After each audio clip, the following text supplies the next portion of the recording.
Welcome to the Date Forever podcast. Keep your relationship fueled up with strategies discovered by couples and experts. Because at Fuel Collective, we believe better relationships will equal a better world. You are about to discover specific insights and tools that cost little or nothing to implement to help you date forever.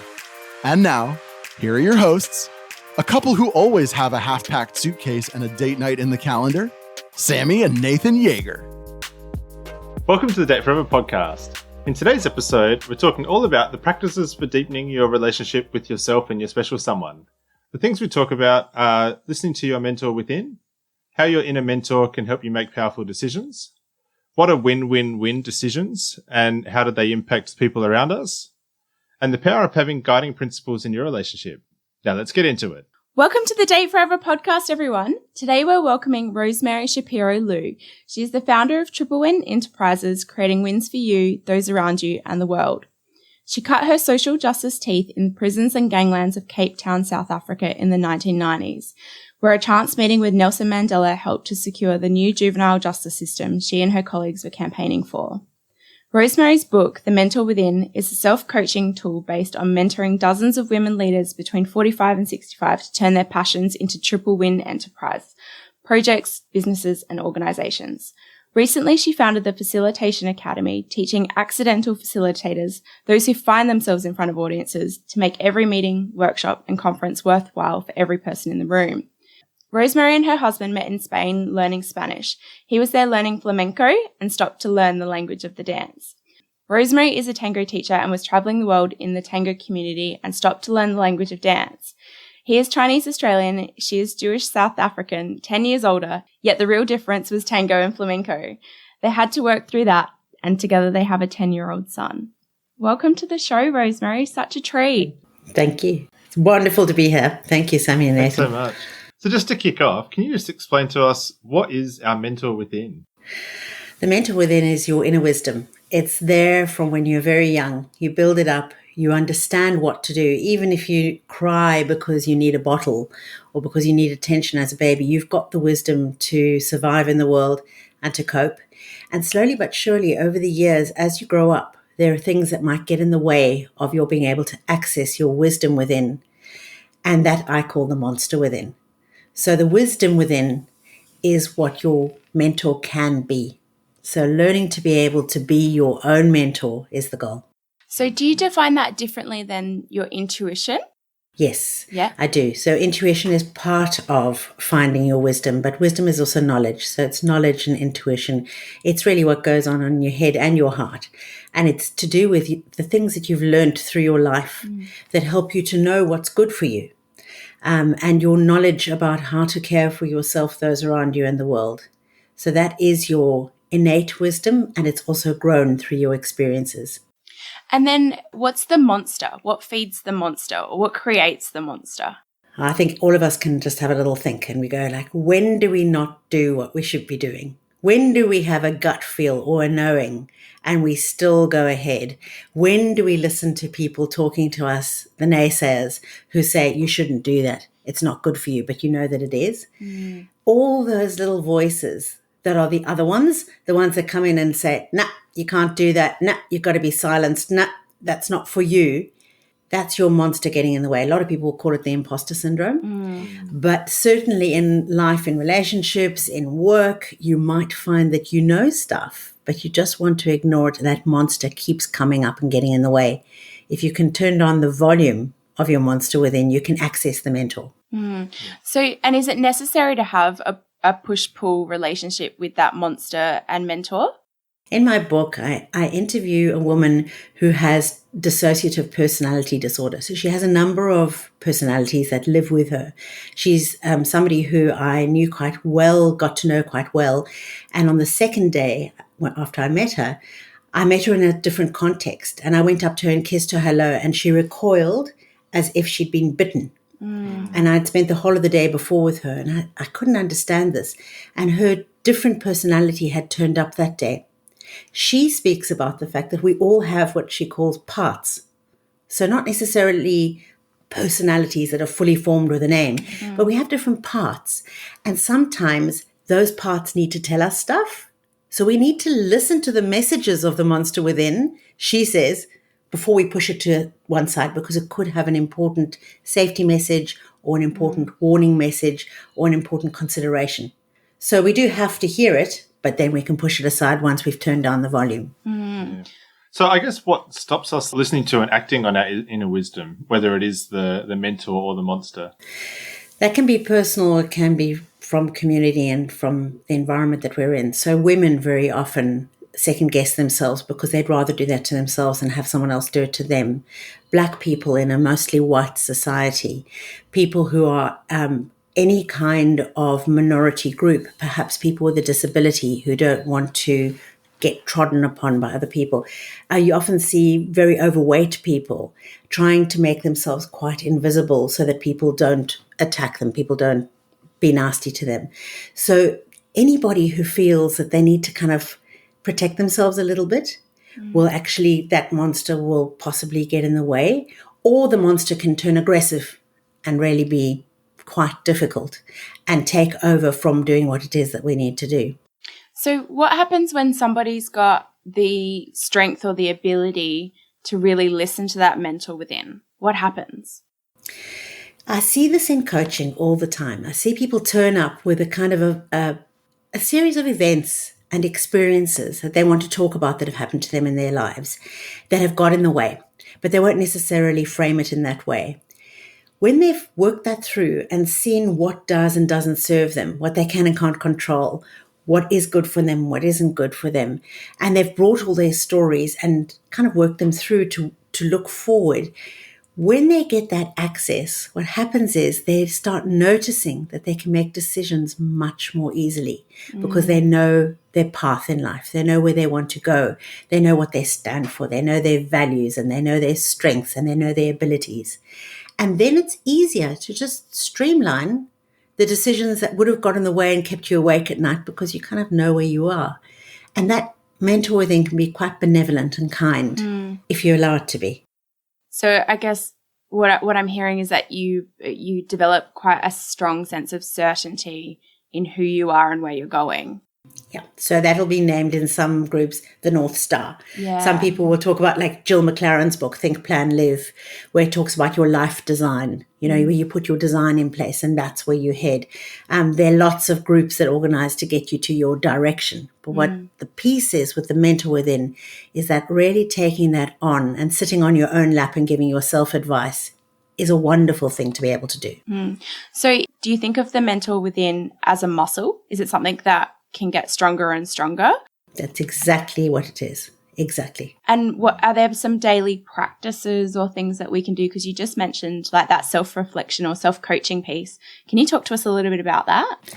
Yeah, actually, I help people to put in place a weekly practice. So I think that there are a lot of daily practices that are excellent in terms of, you know, your health and your well-being and staying close to yourself. But my core thing that I ask people to do is to set aside at least 30 minutes every week where they sit down in a what I call management meeting with self.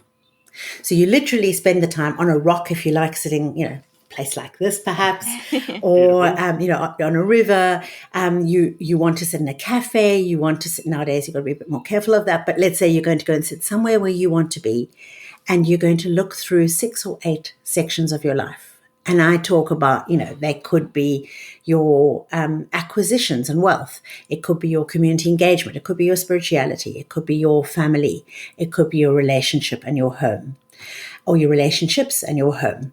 And you take each of those and you look back over a given period. So it might be over a week, a month, or a year. And you say, what were my highlights in that last year? And what do I want to have happen in the next year? And then you reduce that time frame. So what do I want to have happen in the next week? And what it really is, some people will call it a life wheel, but it's having a look at all the aspects of your life and without judgment and only noticing, going, this is working for me, this isn't working for me.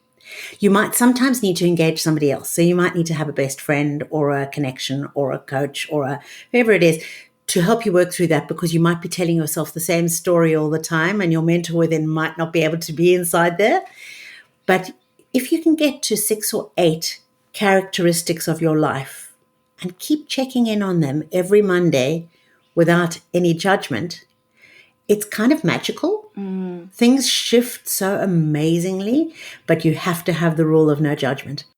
Yeah, I know that my one of my turning points in my own evolution of growth was that self-coaching piece. And I learned this tool. I've adapted it from a project management thing. I took it from my workplace, my career, is a rose analysis. So I look at what was the rose, what was the thorn, what was the bud, what went well, what were the opportunities that I maybe missed, and what didn't go so great.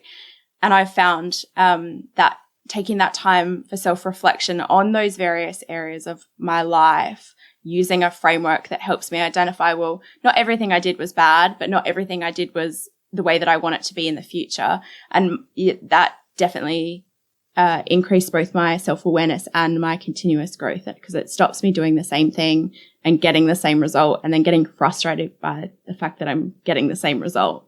You've just given me all I need from this podcast because I've now got a new tool. Thank you. Yeah. I love it. That's beautiful. And they call me Rosebud. That's my nickname. So I'm going to remember that tool and I'm going to refer to you when I use it. Yeah.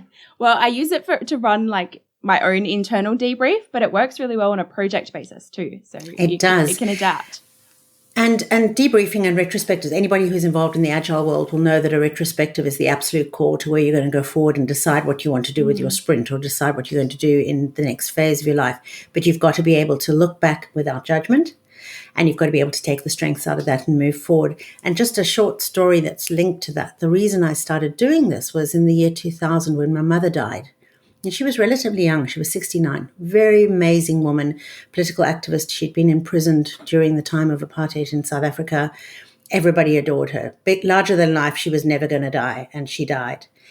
And it was, I thought, the worst year of my life. And at the end of that year, I went out with my then best friend for kind of a New Year's Eve dinner. And we both did this thing. We'd never heard of it, but we sort of did this thing on a piece of paper of looking back at the year. And my discovery was it had been my best year to date, except for the fact that my mother had died. Everything else, I had been at the top of a scale of 1 to 10. And it made me understand that sometimes you get so overwhelmed by the one thing that's not working that you can't see the rest. And I think that really applies to the pandemic at the moment. Yeah. People can do the same thing now. Yeah, I don't know if it's the best analogy, but I've heard that phrase, like, don't throw the baby out with the bathwater. Like, there can be one crap thing, but you don't need to throw it all away. Absolutely. So, Rosemary, something that you mentioned when we've got a strong mentor within is our ability to make decisions. Can you talk to us a little bit about, how do we know that we're making a great decision, or how can we, what does a great decision really look like? You spoke about the muscle earlier and the fact that you're training that, when you're doing gym and you can actually feel that you've built that strength, you've been trying to work on your abs for a while and suddenly they work. Or in my case, I've torn my Achilles at the moment, and so I have no Achilles and it's starting to work back, and I can start to feel that I can push my foot. Yeah, the progress, the growth. The progress and the growth, it's that. It's learning to listen to that muscle, and the only way you listen to it is if you give yourself some time. So I talk in threes on everything. So you need time one-to-one with yourself. You need time in a pair to talk with somebody else where you can get some reflective stuff. And you need to test your mentor within in a group or in the world. So you need to test that muscle. Will it work when you're just walking? Will it work when you're running with somebody else? And will it work when you're playing squash and you're in an environment?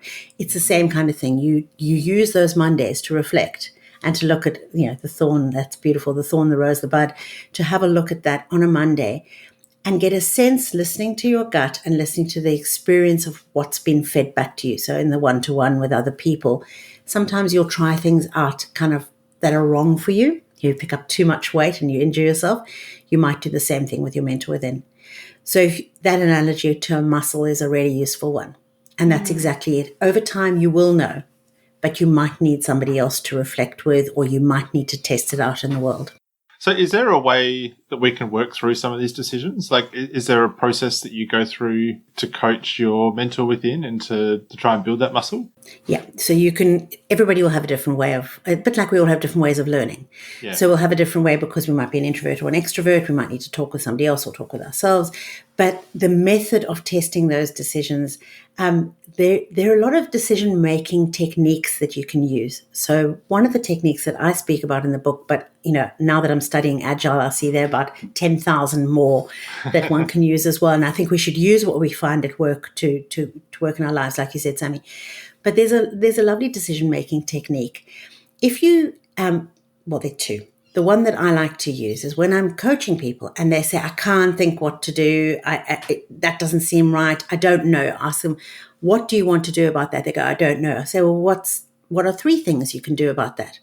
So instead of trying to do binary decisions, you try and give yourself a bunch of options. So once you've got a bunch of options, sometimes you have to say to yourself, I still don't know what to do, but I've seen Sammy doing that and I've seen Nathan doing that. So those are 2 possibilities. They're not what I would do, but I've seen them doing that, so that you can build up your range of decisions. So building up your range from binary to a few is step 1.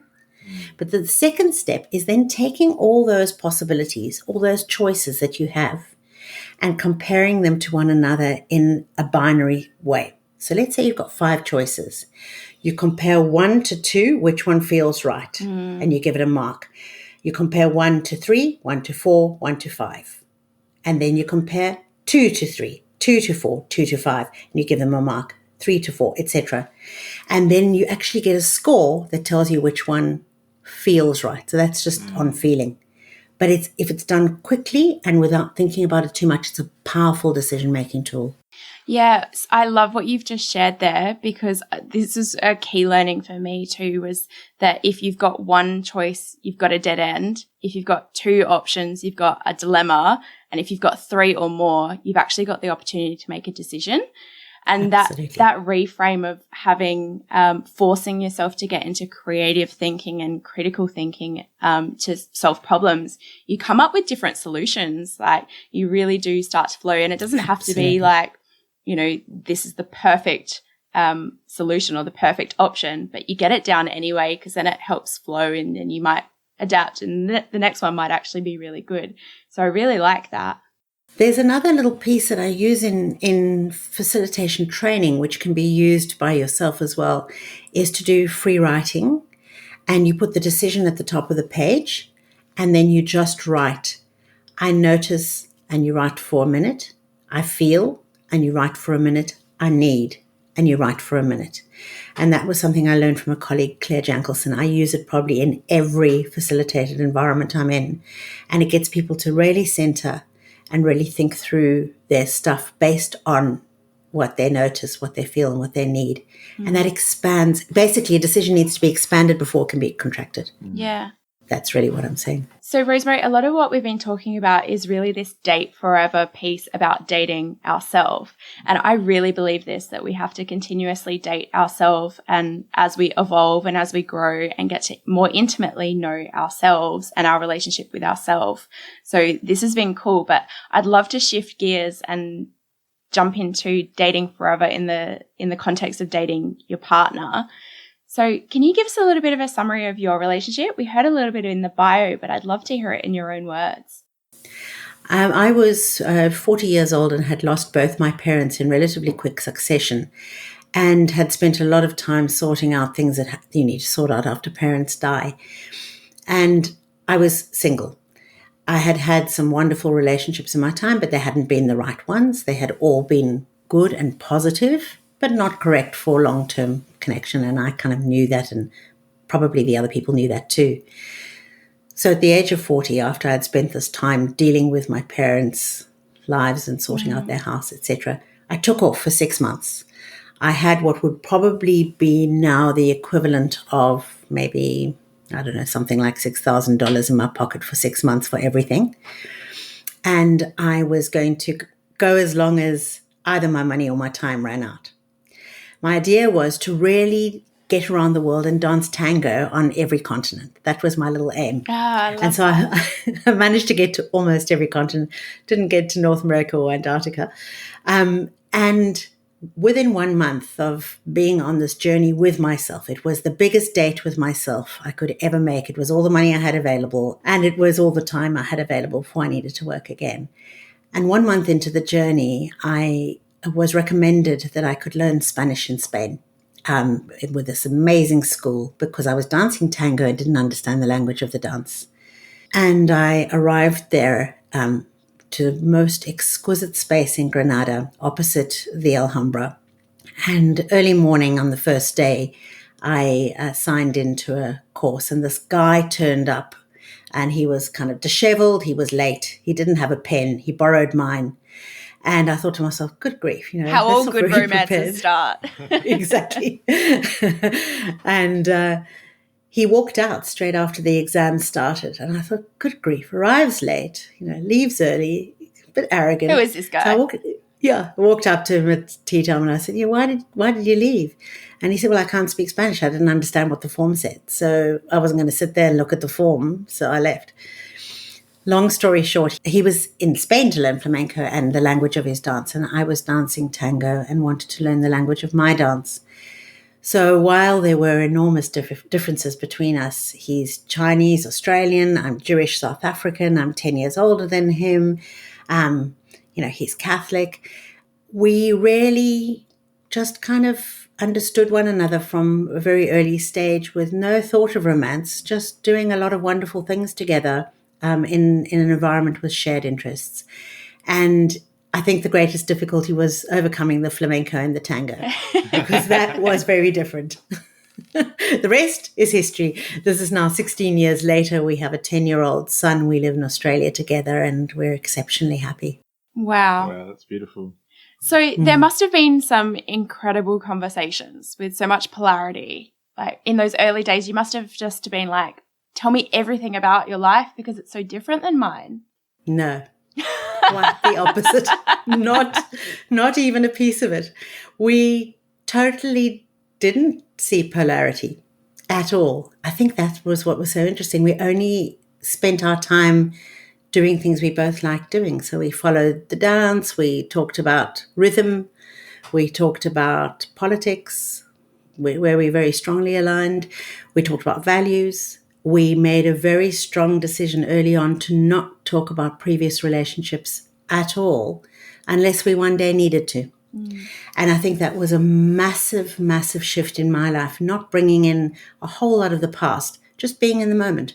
And there is nobody more Zen than Francis. There is only the moment he's in. There is no past or future. He is just where he is, wherever he is, which for a slightly neurotic Jewish woman is a fantastic relief. It's an anchor, nice anchor. Nice anchor. So, Rosemary, we understand that when you and your husband got married, that you didn't really share vows, that you did something a little bit different. Can you just explain that to us? Yeah, we decided to write principles that we wanted to live by rather than make promises to one another. We didn't think it was about promises. We thought it was about how we wanted to live. And I'd love to read to you what we wrote. That's so beautiful. May I do that? Yes. Yeah, absolutely. We choose to live a life of joy together, a life of awareness and connection, of knowing what we need to know and being who we need to be. We amplify that which we recognize as strong and powerful in one another and allow for those things that might need to change to be present, gently and without judgment, in our day-to-day living. We're conscious of the world in which we live. We honor our friends whom we cherish, and we celebrate our extraordinary families. We know we're lucky and we know we're happy. We laugh together, breathe together, dance together, and talk to one another. But within all that, we remain two people, distinctly individual, not two halves of a whole, but two whole people living festively side by side. We cherish our love and are thrilled we found one another in this big and constantly fascinating world. Rosemary, that was so beautiful. Oh, wow. And I really love that principle of principles as opposed to promises. Yeah. Promises. Yeah. So Nathan and I got married in 2012 and we were both quite young. I think I was 23 and we used, I guess, like the generic suggested vows.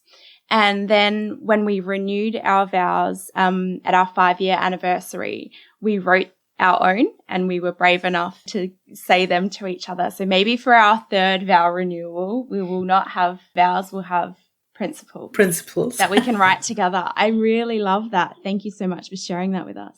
I was wondering why you married twice. Now I understand. But certainly, as I suggest, everything's in threes. You need a third one. Yeah, I think I want to have more than three. I imagine we're going to have these parties forever. I think celebrate Fantastic. New season, new stage, Recommit. evolution. Yeah, I love it. So in your book, you speak of the 3 keys to wisdom. So can you just explain to us a little bit about what they are and how they can help us make powerful decisions? Yeah, in the book, I also speak about the matriarchs, the 3 matriarchs in my life. And they're the 3 women who I talk about having given me the lessons from the matriarchs. And those 3 keys to wisdom are the lessons from the matriarchs: clarity, confidence, and commitment. Getting clarity on anything is a very massive step towards decisions and action. And probably I find that in the facilitation work I do, the coaching and mentoring work I do, the thing that people value the most is getting clarity. And it is an unlocker. It unlocks all kinds of possibilities. Once you can actually take everything that you've got, get rid of the bits that are not going to work and take the piece that you want to work with, you've got something to focus on. It doesn't mean to say you're locked into that. It just gives you clarity of focus for that time, for that purpose.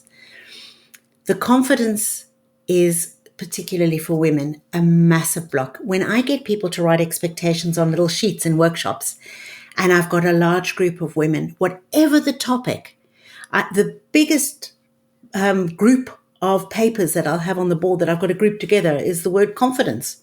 So whatever we're trying to do, confidence will be an issue. What does confidence really mean?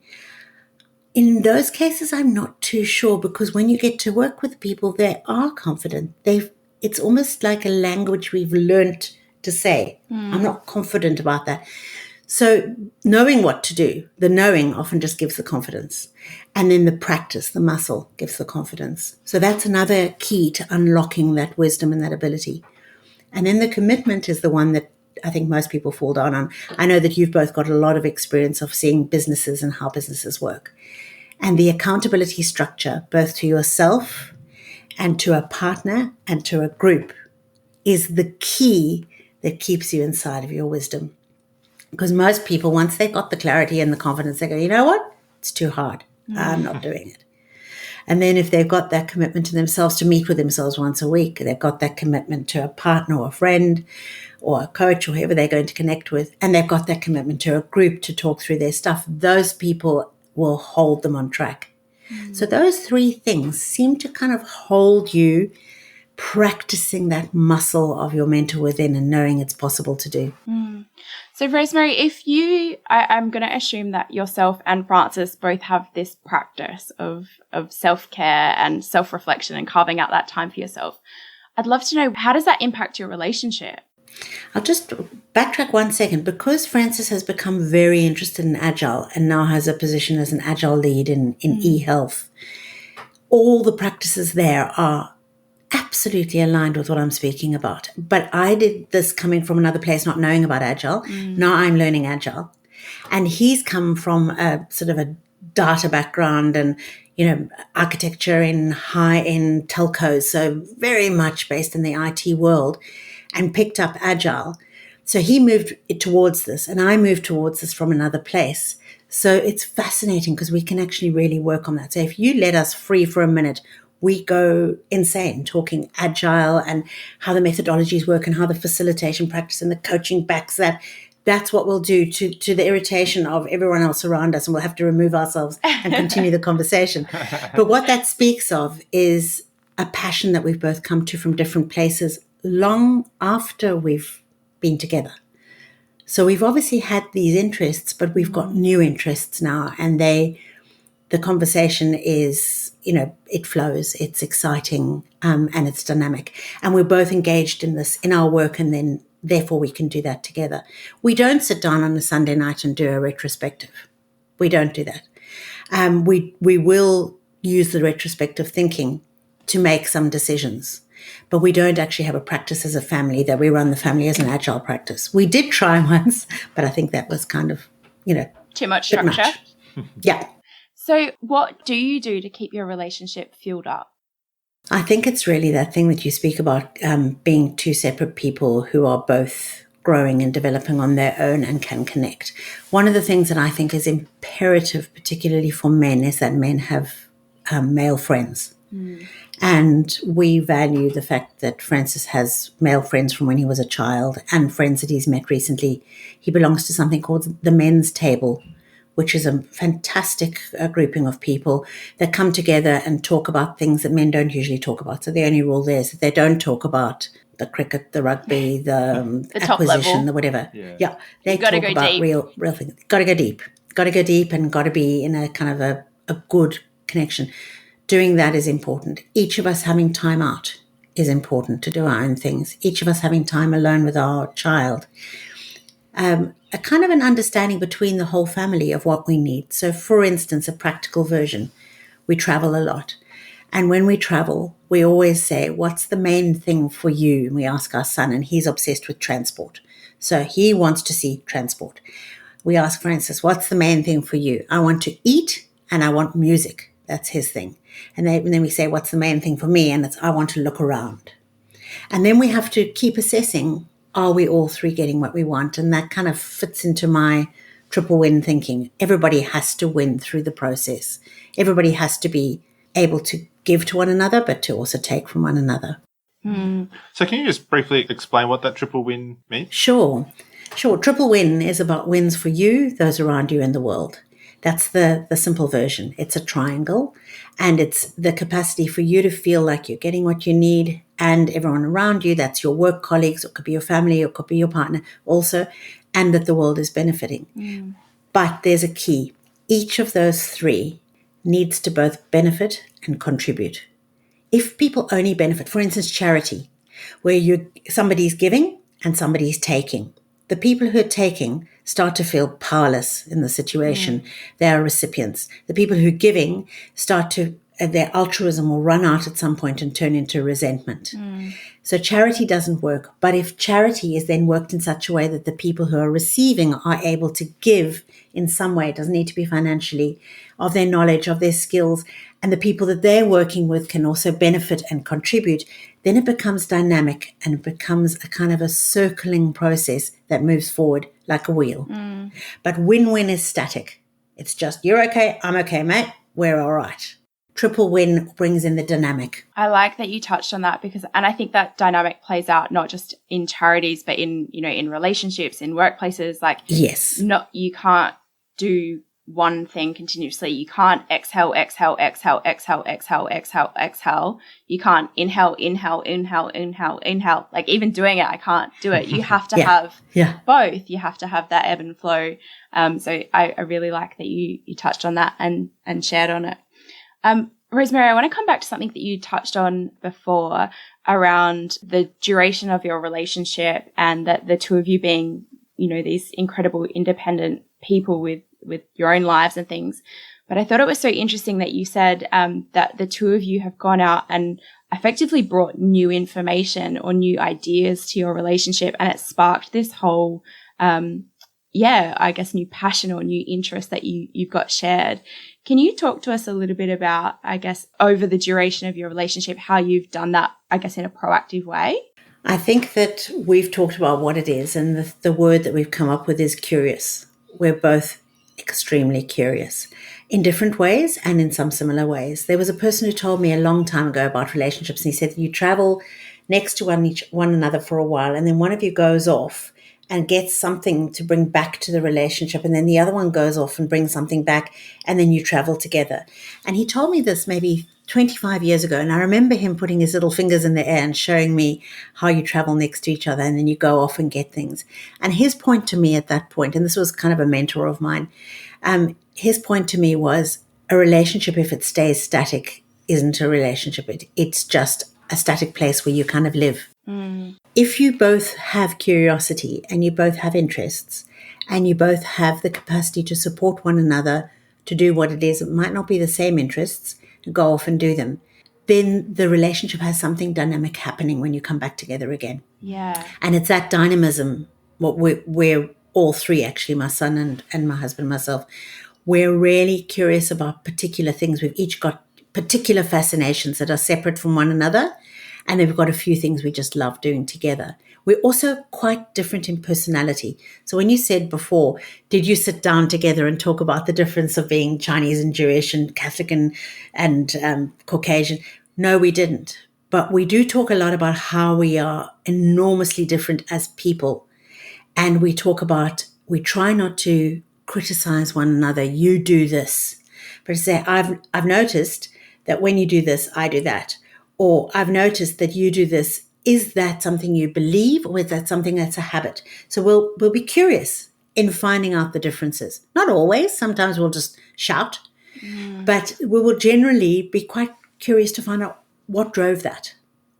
And we use exercises that we know, like the tell me more exercise, give me 5 whys. We will actually use those because they're really, really useful. And the more of them you have up your sleeve, if the other person doesn't feel kind of a bit silly about it, and we don't because we're both facilitators and coaches, it's really a lovely way of just always deepening your knowledge of the other person, their history. One of the things I do is every time I'm with Francis's parents, because he's lucky they're alive, whereas mine are not, I ask them something about their past. Every time I see them, and every time I relate it to Francis, he hasn't heard that story because he didn't ask that particular question. Yeah. And that deepening then is a widening of knowledge and a strengthening of the relationship. Yeah, and I'm sure that probably plays out with your connection and relationship with Francis's parents, but also with Francis. Yeah, exactly. It gets me to understand who he is and what drove him to what he does today. And for him, he meets, hundreds of my cousins and brothers and sisters. And he also is fascinated to work out, how that created the person that I am today. Yeah, so beautiful. So Rosemary, we touched on a few of our core values that we hold at Fuel Collective. So they are to date forever, to love life, and to be the change. And I want to talk about Be the Change for a minute, because Be the Change is about taking accountability for your own life and what you have ability to influence. But it's also about being the change that you want to see in the world. So to say thank you for joining us today, we have given a contribution to an organization in Colombia who run a project that helps stop children joining armed groups. We know that from your experience in South Africa, that's something that's really important to you. So thank you for sharing a little bit of your story with us, but also thank you for helping us support that project. Oh, that is just such a perfect one to choose for me. Thank you. Yeah. No worries. So if people would like to connect with you and like to learn a little bit more about what you do and about the Mentor Within, how should they do that? They can pop into my website if they want to, at triplewin.com.au, and there's a little voice tag on the right-hand side, and you can just click on that voice tag and send me a message. So I would love to know, what are your questions? What's happening for you? I'd be very happy to have a quick chat with anyone who's heard this. And until February next year, anybody who clicks on that voicemail and sends me a little voice message, I will send them a copy of my book free. They can just cover the postage. So I would love to have people be able to, especially young people, have a read of the book, because even though it was written, strangely enough, for older people, the strongest responses I've had is from 20-somethings looking at their mentor within. So I think it's something, there are a lot of exercises there they can work through that I could just send to you and you can utilize as you move into your life with a partner, or dating with yourself. That's so generous. Awesome. Thank you so much, Rosemary.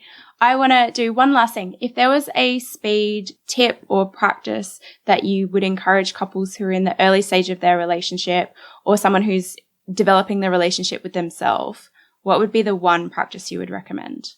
It's called Tell Me More. So what I would like you to do is I'd like you to sit down together with a dedicated time. I would like you to give each other 15 minutes and tell one another something that's important. And the other person is only allowed to say, tell me more, or okay, for 15 minutes with absolutely no interruption. And then swap. You don't have to talk about it. Just do the tell me more. Tell me more is the most amazing exercise. All right, beautiful. Thank you so much for sharing that with us, and thank you for joining us today. It has been such a pleasure. Thank you for reminding me of what's important. Thanks heaps for joining us. If you love what we're doing here and want more, subscribe to the Date Forever podcast to make sure you never miss an ep. Come and hang out with us and other awesome couples who are fueling up their relationships in the Thriving Couples Collective Facebook group, or check us out at fuelcollective.com.au. Until next time, keep on dating, because better relationships equal a better world.